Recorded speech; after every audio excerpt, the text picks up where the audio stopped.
بسم اللہ الرحمن الرحیم نحمده ونصلی علی رسوله الکریم اما بعد۔ یہ دور ستم بھی بدلے گا اللہ کی رحمت سے ایک دن، یہ دور ستم بھی بدلے گا اللہ کی رحمت سے ایک دن۔ تاریخ پہ رکھو اپنی نظر، دب دب کے ابھرنا یاد کرو۔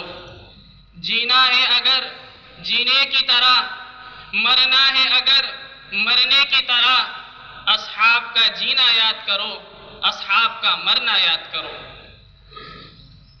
موجودہ دور میں دیکھا جائے تو اس بات کی سخت ضرورت درپیش ہے کہ ہماری نسلیں ہماری تاریخ سے واقف رہیں، علماء کرام اور برادران اسلام کی قربانیوں سے باخبر رہیں، تاکہ مسلمانوں کی تاریخ کو مٹانے کی جو ناپاک سازشیں اور کوششیں کی جا رہی ہیں ان سے ہماری نسلیں محفوظ رہیں اور ان کا رشتہ ہمارے اسلاف سے ہمیشہ قائم رہے۔ ہندوستان کی تاریخ میں دو دن بڑی اہمیت کے حامل ہیں، ایک 15 اگست اور دوسرا 26 جنوری۔ اس میں شک نہیں کہ یہ دونوں دن بہت عظیم اور ہر ہندوستانی کے لیے خوشی اور مسرت کے دن ہیں۔ 15 اگست کو ہمارا پیارا وطن ہندوستان آزاد ہوا۔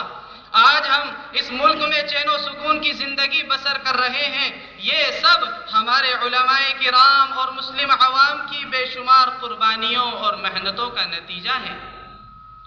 اگر یہ لوگ میدان جنگ میں نہ کودتے اور علماء کرام مسلمانوں کے اندر جذبہ آزادی کو پروان نہ چڑھاتے تو شاید ہی کبھی یہ ملک انگریزوں کی غلامی سے آزاد ہو پاتا۔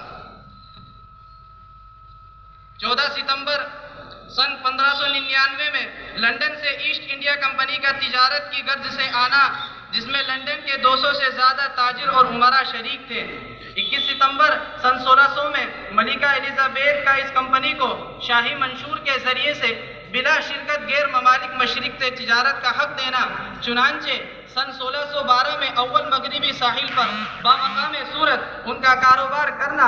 ان تمام باتوں کا ایک ہی مقصد تھا اور وہ یہ تھا کہ انگریز ایسٹ انڈیا کمپنی کے بہانے سے ہندوستان آئے اور یہاں کے باشندوں کو اپنا غلام بنا لے۔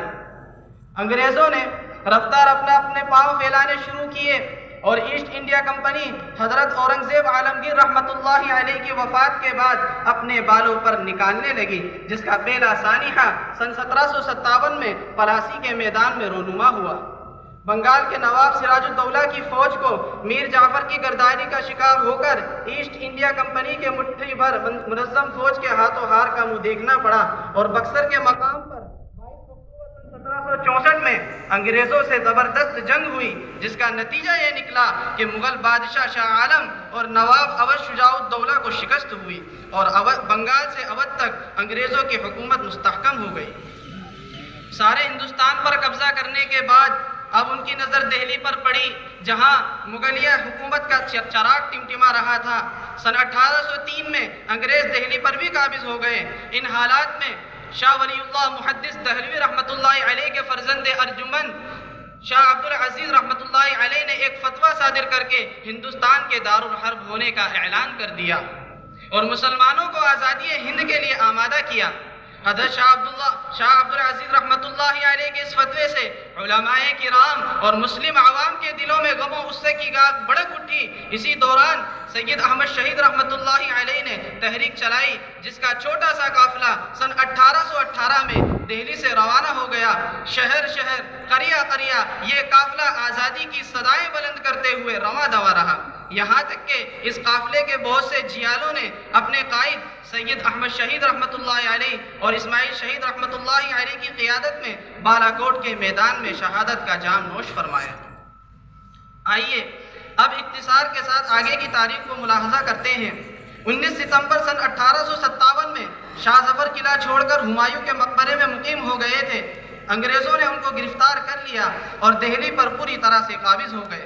ہر طرف ظلم و ستم، قتل و غارت گری عام ہو گئی۔ اس وقت امت کے جن جیالوں نے آزادی کی تحریک کو اپنے کندھے پر لیا، ان میں سب سے پہلے حاجی امداد اللہ صاحب مہاجر مکی رحمۃ اللہ علیہ ہیں، اور آپ کے مریدان باوفا حجت الاسلام حضرت مولانا قاسم نانوتوی رحمۃ اللہ علیہ، امام ربانی حضرت رشید احمد گنگوہی رحمۃ اللہ علیہ، حضرت حافظ ضامن شہید رحمۃ اللہ علیہ وغیرہ ہیں۔